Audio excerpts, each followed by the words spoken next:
Hello everyone, I'm Babla Jonathan and this is the 6 p.m. prime time newscast on Équinoxe Television live from our headquarters in Cameroon's economic capital, Douala. In our top stories in this edition of the news, inadequate electric energy supply in the town of Boya, southwest region of the Republic of Cameroon, send women to the streets. The women are determined to break the sky if they don't have solutions, or better still, immediate solutions to their plights. They have gone without constant electric energy supply for more than 2 months in several quarters of the southwest regional chief town, and the Archbishop of the Bamenda Diocese of the Roman Catholic Church, His Grace Andrew Kia, says all Cameroonians have contributed to the bloodshed, destruction and violence going on in the northwest and southwest regions of the country, and so all should put hands on deck to put an end to the atrocities and restore peace and normalcy in the crisis-stricken regions. Those were our top stories.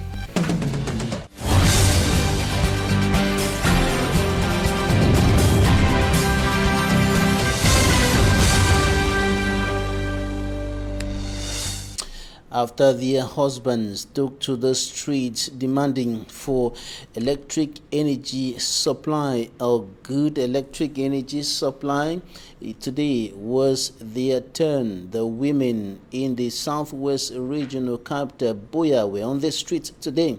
Their husbands started the protest, but it did not yield any fruits. And so today, they marched on the streets of Boya to the DO's office and also to the council of that subdivision, demanding that government or administrative and municipal authorities should provide solutions to their plight. Inadequate electric energy supply has been a major problem in several parts of the town of Boya for several months now. Details with Immaculate Fogwe.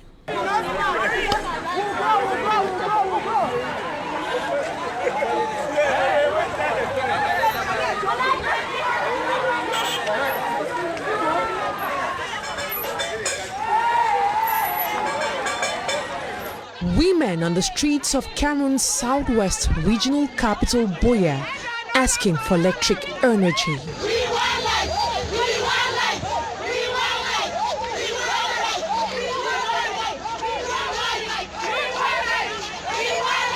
They are saying enough is enough. They are tired of poor electric energy supply and its consequences.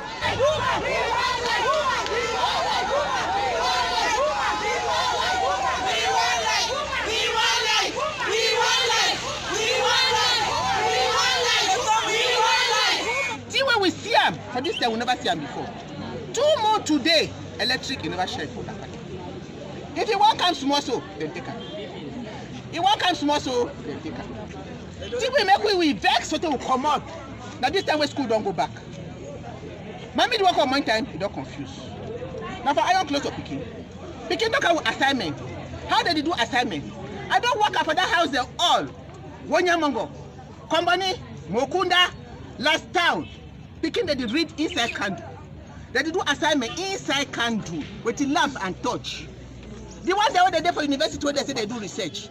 They do work on laptop or place of place to charge laptop. Yes. Especially now we're going to involve the people. Yes. So now the fear that we get because we don't even know who will come for you. Either he kill you or eat it all your things. From Wonya Emungo, Mukunde, Babuti communities, they are heading to the office of the divisional officer of Boya.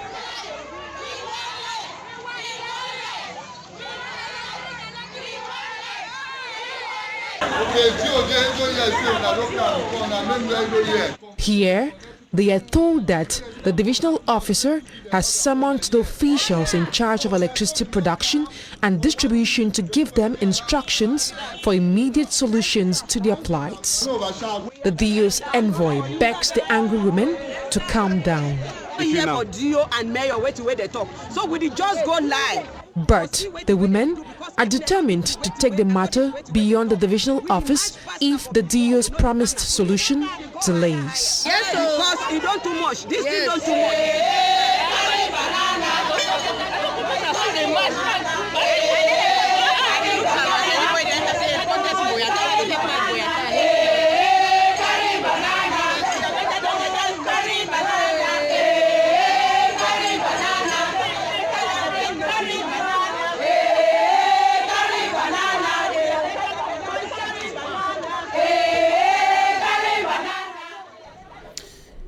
Archbishop of Bamenda, His Grace Andrew Kia, is calling on all Cameroonians to put their hands on deck to contribute in efforts to restore peace and normalcy in the two Anglophone regions of the Republic of Cameroon hit by socio-political and security tensions for close to 4 years today. He thinks that all are responsible for the bloodshed, the destruction and violence going on in the two English-speaking regions of the country, and so all should equally contribute in finding solutions to the problem. He was speaking in the southwest region of the country. There is Jato reports. The war in the Anglophone regions. And the question now is not who has contributed to the 4-year-old war, but who has not contributed in bringing or sustaining the war.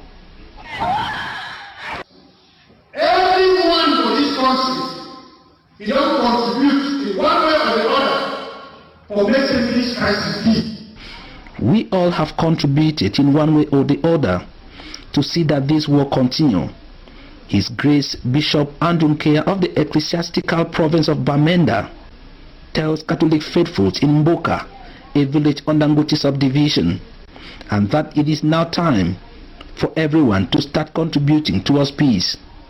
And this is how the Diocese of Mamfe took her own step towards bringing back peace.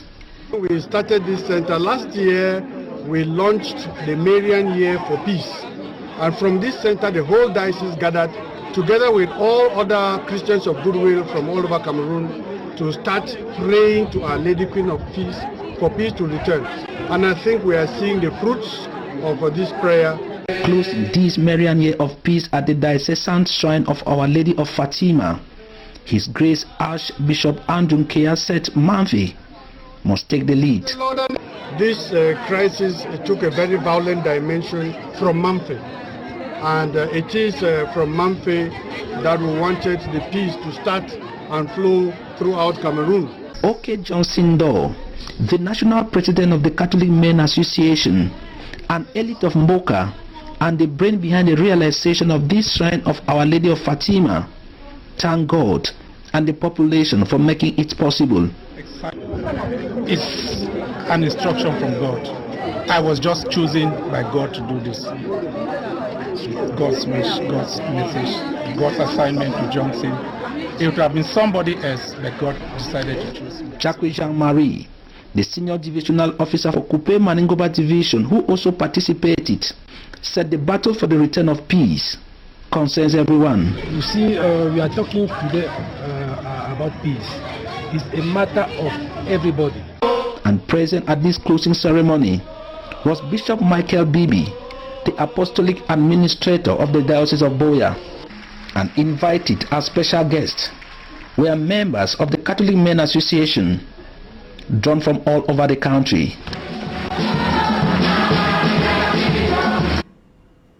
At a time when guns are spilling blood, taking away lives and destroying properties in the two English-speaking regions of the Republic of Cameroon, 2 persons have been arrested for illegal fabrication of guns in Konsamba in the Mongo Division littoral region of the Republic of Cameroon. Manjik and Gabriel files in details. It was an unusual day for the inhabitants of Baresonto, who were surprised to see their zone militarized. The gendarmes were on the field to dismantle an illegal manufacturer of arms in his house. The administrative authorities and security officials have been aware about this arms manufacturing home for a while now. We were informed about this arms manufacturing house in Konsamba. According to the commander of the Gendarmerie Brigade north of Mongo, when the rifles and pistols are made, they are distributed to separatist fighters in the crisis-hit Anglophone regions. Our informant told us that the owner of the company recently made a trip to Limbe to distribute these guns. Surprised by the impromptu raid, the man by name Pierre refuted all of the allegations. I am a hunter and I use the gun most of the time to go hunting. The second culprit, security sources say, is a retired military officer by name Thomas. After he was arrested, he tried to bribe his way out by paying the sum of 400,000 francs CFA. Also present at the scene, the SDO of Mungo urged the population to collaborate with security forces to fight against insecurity in Mungo.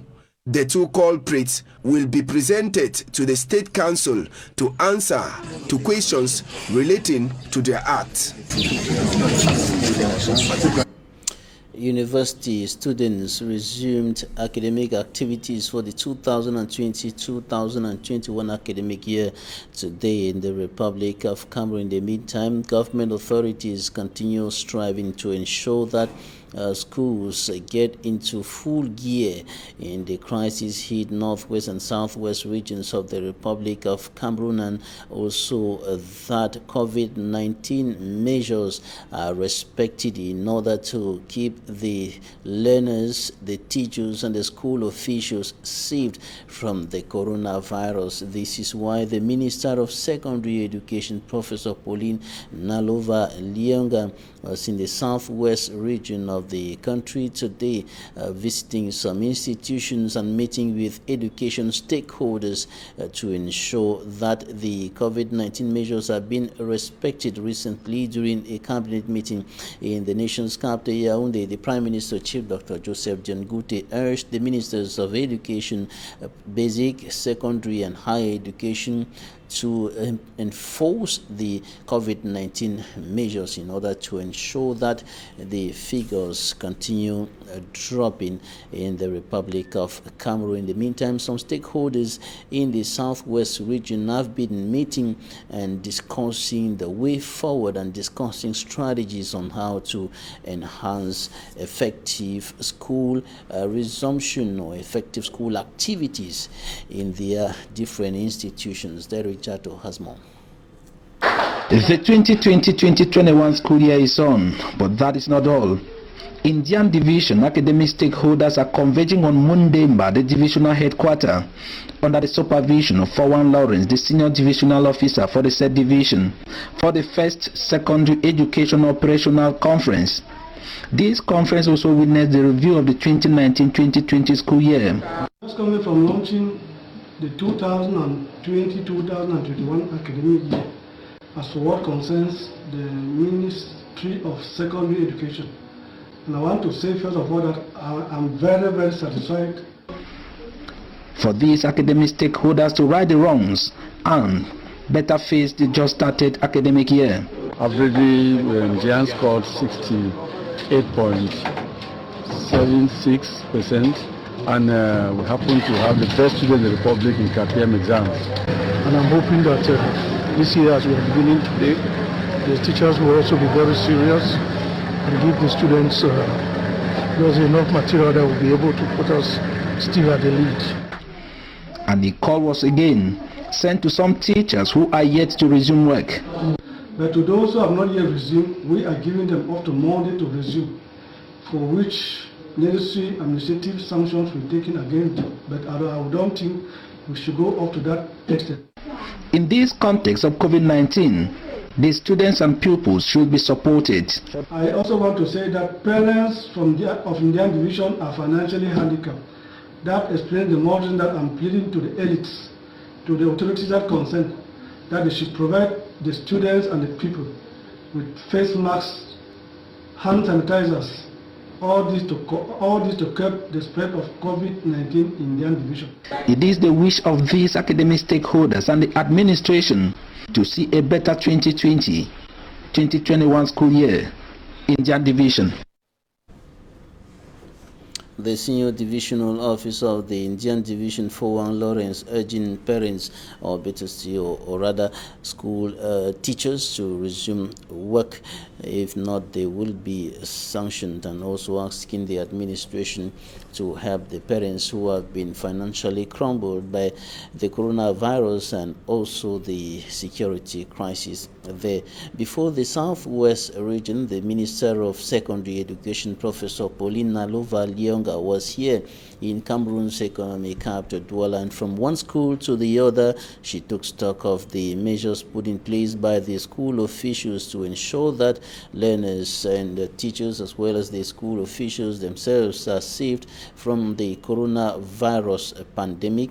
And she was, of course, enforcing the respect of the anti-COVID-19 measures in schools here in Cameroon's economic capital, Douala. She also met with stakeholders to discuss on some of the challenges that they are facing in the implementation of the anti-COVID-19 measures of the government of the Republic of Cameroon. It should be noted that the government has instructed that only 50 students, not more than 50, should be found in a classroom at a time, and that all students as well as pupils must wear their mask in the school milieu and even out of the schools. And of course, the minister met with the administrative authorities, the school officials, and other stakeholders to discuss on how to effectively implement these measures taken by the government to keep the learners, teachers, and school officials safe from coronavirus. Take a listen to Minister Pauline Nalova-Lyonga. The COVID-19 has caused us to start a new mode of teaching. That is to say, teaching where we teach by distance. And we are going to mix that also with face-to-face teaching. So in-person teaching and distance teaching. That is what we decided to do as a result of the lockdown in Cameroon. So we are with distance education, the parents are going to have a hands-on on their children, trying to lead them in education. That is what we are going to do. It's important that all parents understand how this education will be done and how they can follow their children in making sure that they understand the distance and those courses that are being taught by distance. The level of preparedness is very good, just as I expected. You know, of course, we know that there are certain people who look at education as a business, but it is not a business. Education is where we form the basis of the society. And so we're very happy that a lot of the principals are ready with the new dispensation that we are doing. And I send them congratulations for that. And what about the level of preparedness is very good, just as I expected. You know, of course, we know that there are certain people who look at education as a business, but it is not a business. Education is where we form the basis of the society. And so we're very happy that a lot of the principals are ready with the new dispensation that we are doing. And I send them congratulations for that. Professor Pauline Nalova-Lyonga, Cameroon's Minister of Secondary Education, speaking there about distance education, and we're going to be analyzing that later in this edition of the 6 p.m. newscast on Equinoxe Television. In the same vein, we now take you to Limbe in the southwest region of the country, where the mayor of the Limbe 1 subdivision has urged teachers to educate children on anti-COVID-19 measures by respecting those measures, ensuring that they themselves wear masks and that they are not telling children to wear masks and they are not putting on their own mask. In other words, they should teach by example. Davidson Maimo reports. To implement and intensify measures of eradicating coronavirus within the school milieu, as recommended by the government of Cameroon for a free coronavirus school year, the Limbe 1 Council has donated some COVID-19 gadgets to over 28 public primary schools in Limbe 1 municipality as first phase of our campaign, sharing the COVID-19 gadget that comprises of soap, alcohol, hand sanitizers, and most importantly, face masks. The mayor to the Limbe 1 Council, Eposi Florence Mboye, called on the teachers to teach by example. Children learn by example. So when the head teachers put on this mask and the class teachers, the children too will follow and wear this mask. While thanking the mayor on behalf of the teachers, the inspector of basic education for Limbe 1 subdivision cautioned the head teachers that none of the materials received should be put to private use. If I move to 28 schools and I don't find a pink bucket on your frontage, it means that something is wrong somewhere. These are not our personal properties. This one is going to add on more. And as we have the hope, more will come from her. The Bonadikombo, Busumbu, and Livanda Congo village water management committees equally benefited of good quantity of chlorine for the treatment of their respective community water supply. They can use this chlorine to treat the water. Water is life, so we don't joke with it. Yeah, we don't play with water. According to the mayor, the COVID-19 materials donated by her council is to complement effort already made by government and other organizations in the fight against coronavirus pandemic in Cameroon. Cameroon's Minister of Sports and Physical Education has told stakeholders in the southwest region of the country to do everything possible to ensure a successful organization of the 2021 African Nations Championship. He was speaking in Limbe as he went visiting some sport infrastructures to take stock of the readiness or the level of readiness of the infrastructures to welcome encounters or training sessions of the African Nations Championship 2021. Once more, Davidson Maimofans in details from Limbe. The visit of the Minister of Sport and Physical Education is to appreciate existing sporting infrastructures and other related sites ahead of Chant 2021. This visit is coupled with the meeting. This meeting to assess preparations for the Chant 2020. From Boya, hosting some of the training stadiums, to Limbe, where other training stadiums and the Limbe Omisport Stadium, where some matches will be played, he was satisfied in the manner the sporting infrastructure are being catered for, though maintenance of some areas is urgently needed. I am delighted the towns of Limbe and Boya will have the privilege of hosting the CHAN, to visit the prospective sports facilities and sites chosen to host the accreditation centers and the fan zones of the Limbe-Boya sites of CHAN 2020. Minister Nancy Smuela used the visit to call on stakeholders in the southwest region to put hands on deck, mobilize every resources for the success of the competition come 2021. All the actors, all the stakeholders, and all the parties are strongly mobilized to make sure that we are going to have a perfect organization of CHAN. The presence of former CAF president, Cameroonian-born Issa Ayatou, in the minister's entourage tells how serious the government of Cameroon is bent to avoid any failure. The CAF Registration Center, the Limbe City Council Hall Down Beach, already equipped with computers to the cleaning of the stadiums, it is visible that the government of Cameroon does not want to feed her chicks on the eve of the market. Talking Point is up next.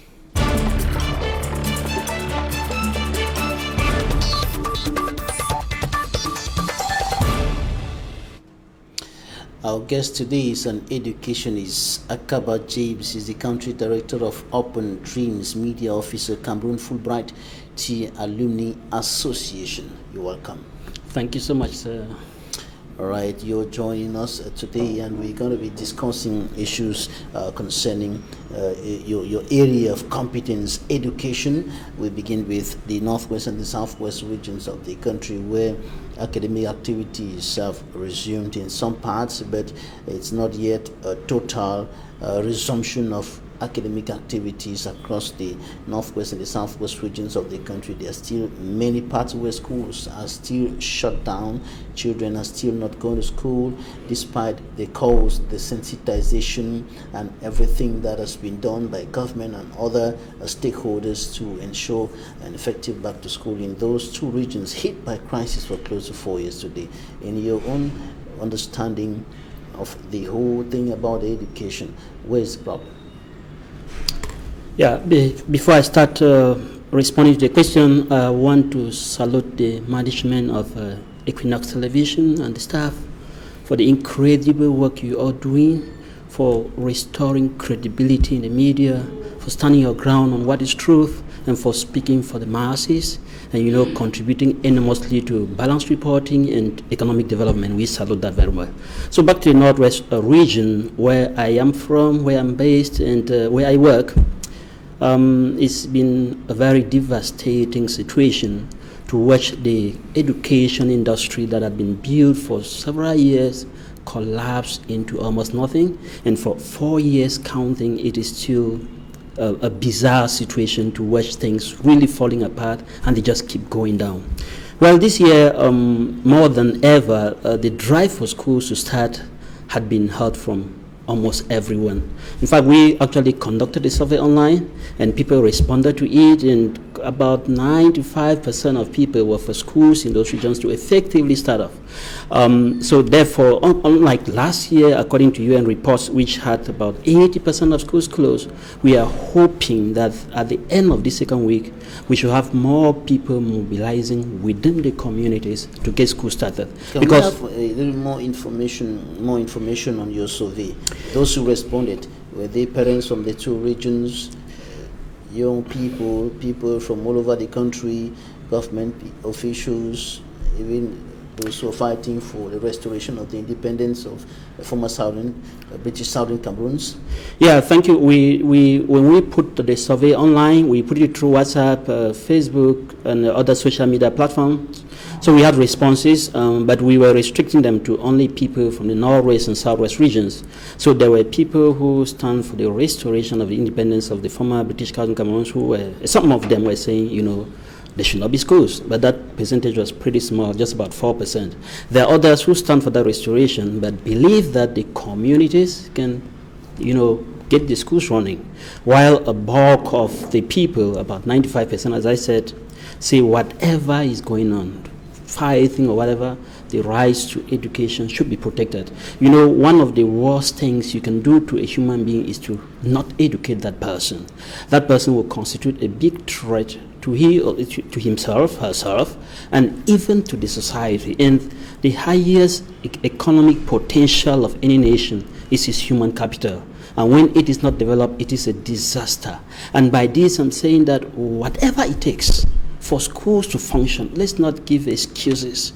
Military measures, the security measures are taken. That is not working. For years, it's not worked. So something more serious needs to be done. And if it has to be done for the sake of the students going to school, let it be done. If I didn't go to school, I would not be sitting here talking. And when it concerns us, they are our children, not some other person's children. So let's stop politicizing education. Let's stop giving excuses. As long as schools are not really functioning, something isn't right, and whatever it takes to get it right, let it be done for those students to go to school. You seem to be indicating that all the measures that have been taken this far, the sensitization, the military strategy and everything, it's not working as expected. Yeah, sure. Military solutions are never the best solutions. Discussion, dialogue, talk. We are educated. In fact, it's either we live to, I can't remember this quote very well, but either we discuss and live, or we fight and kill ourselves as fools. So anything that involves military, no, we don't need military for education to work. Education has been working without military, and if we can, continue in that. In fact, I myself, when I'm moving on the streets, as long as I see somebody with a gun, it doesn't matter who that person is, I feel threatened because I can get killed. I can get killed under any circumstances. So military solution is not the right thing.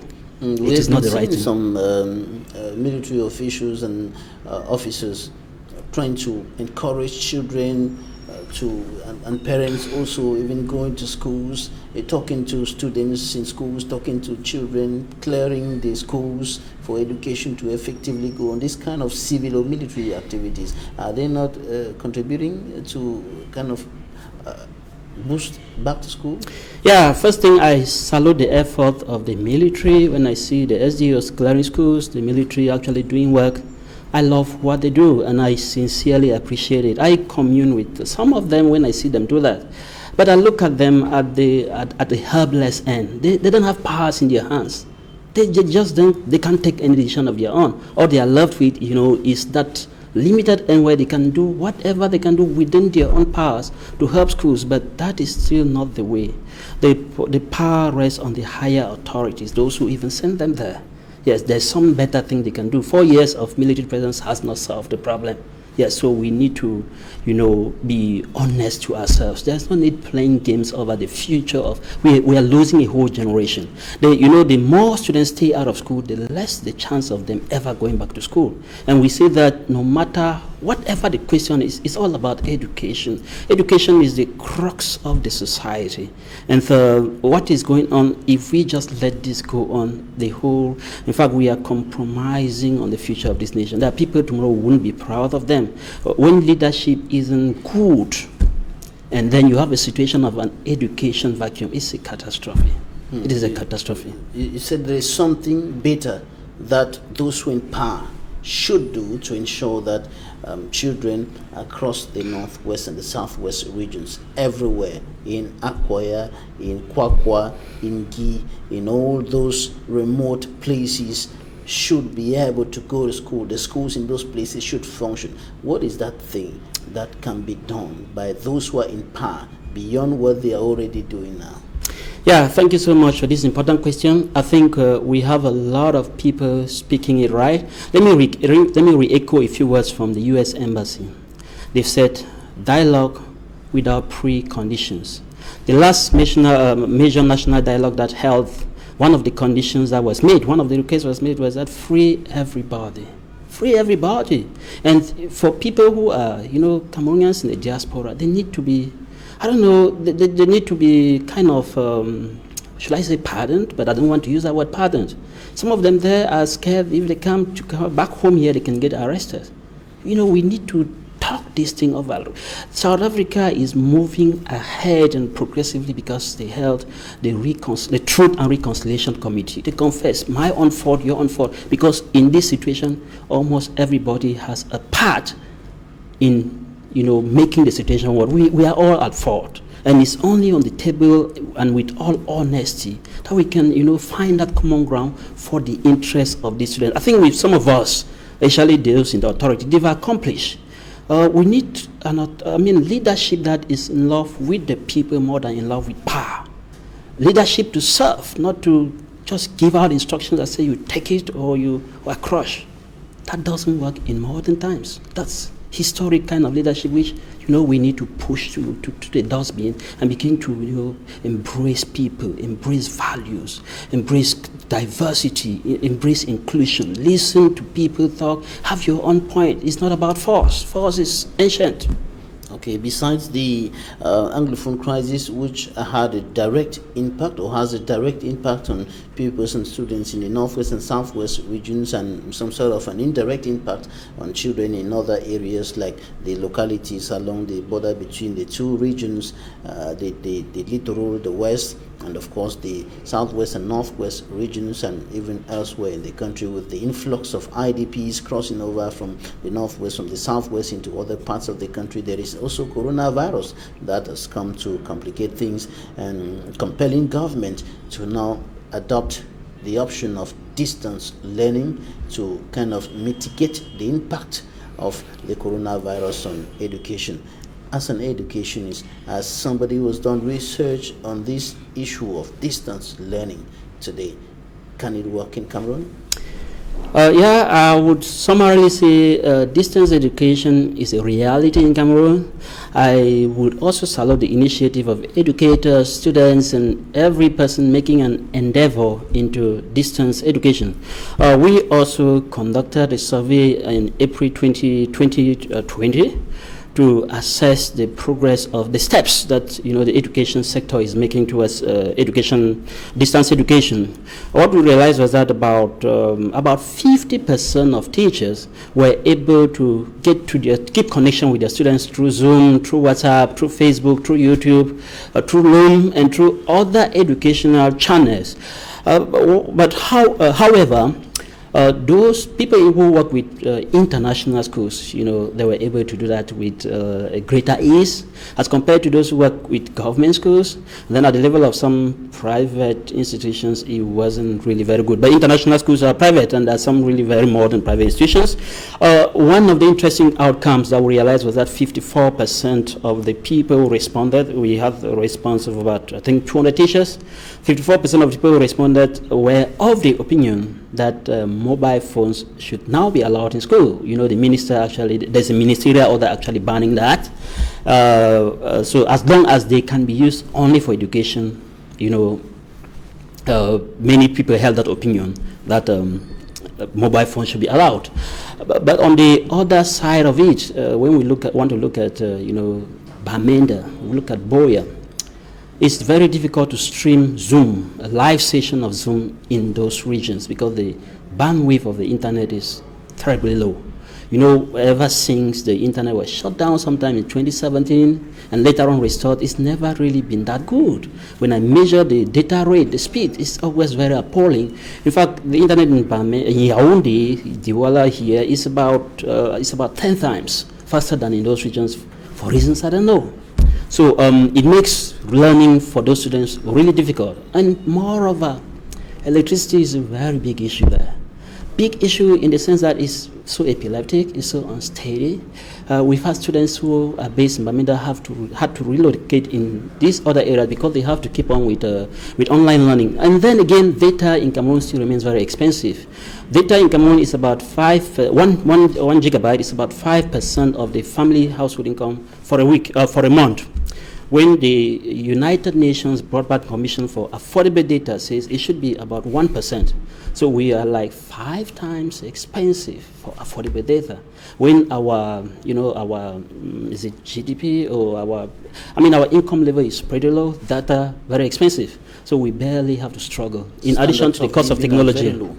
Yes. Standards of living are very low. Exactly. Majority of the population living below the poverty line, unable to afford a phone, yes, unable to afford for a computer, yes, and all of that. Looking at all these difficulties and the gap between the strength of internet connectivity in other parts of the country and the 2 Anglophone regions of the country. Can distance learning, is it working? You said it's a reality in Cameroon. Yes. Is it working? Is it yielding the desired results? Yeah, I would say for those who have the means, it is working. When I talk of the means again, if a student were to study for 6 hours on the Zoom session, about an hour takes about 800 megabytes, and 6 hours takes about 4 gig per day. And if you were to multiply that per month, a student will need about 25,000, 30,000 per month for online education. So those who have that money to get that technology in place, and in an area where there's constant supply of electricity and a good quality internet, they succeed. Like those in Yaoundé, Douala, Bausam, they succeed. In Bamenda, there are people that will succeed.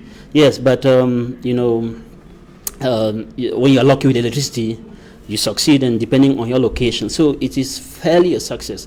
What I often say is that people who really want to get it done actually find a way. Why those who do not want to get it done, they look for excuses. Now, in terms of results, effective transmission of knowledge, is it working? Well, it's working within the limits of online education. It can never be like this on-site education.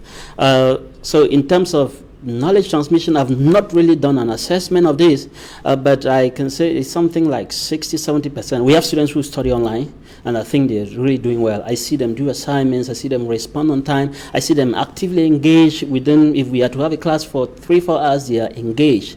So I actually see success, but that's for a privileged few with the resources. What can be done to improve the effectiveness and efficiency of distance education in Cameroon for the northwest and southwest regions, for example, and for the rest of the country? Yeah, first thing, I salute the initiative of the Ministry of Secondary Education. You know, they took the bull by the horns when COVID-19 struck and schools had to close down. A lot had been done, you know, to keep schools going. So for what can be done, we would love the ministry to institute a distance education policy. That's actually being done, but want to see more steps. For instance, we've seen universities here carry online education, but they don't do it like online education is done. You see, for instance, you see a rector of the university will sign a note that teacher should pass by the office and drop flash drives with notes for online education. That's not online education. That's really not it. So we hope to see universities' own websites with customized email addresses that each student has, which gives the student access to what I may call, it depends on whatever technology you're using, like a blackboard system with different lessons and the time they are to take place, a lot of resources like videos, that students can sign in, attendance is taken, they do assignments and everything on one spot. And then the teacher from his own end can log in, assess whatever he's assessing, grade the students, get them to take tests online with videos, taking them live, so he can assess to know if this student, somebody interfered during that period. And that way we can have an effective online learning system. It's successful in other countries, and same too, we should not be left behind. I think we are one of the big countries in Africa. And the internet connectivity, or the strength of the internet connection should also be improved. Yes, thank you for that important question. I would love companies that supply internet, you know, they should make it affordable to students. There was a time that the zone around the University of Boya was made such that when you're in that zone, internet becomes a little bit cheaper for you. That needs to be done in all school environments. So internet quality, affordability, reliability of electricity supply, training of students, on ICT, for instance, schools now need to, you know, increase the number of hours that they teach ICTs, because when you really learn ICTs very well on your own, you can follow distance education. The resources are many. I think the Ministry of Secondary Education has uploaded some, and then other individuals are doing same. In fact, even we are also doing the same at the level of Open Dreams. We're doing the same thing at the level of the Cameroon Fulbright Alumni Association, and the U.S. Embassy is actually sponsoring some projects for us to train teachers. So we shall be training teachers in Yaoundé, in Bamenda, in the Southwest region on the use of instructional technology to deliver lessons online. All right, Akaba James, Educationist Country Director of Open Dreams, Media Officer, Cameroon Fulbright Alumni Association. Thank you for joining us today. Thank you so much, sir. Thanks, ladies and gentlemen, for staying with us. That's it for today. Goodbye.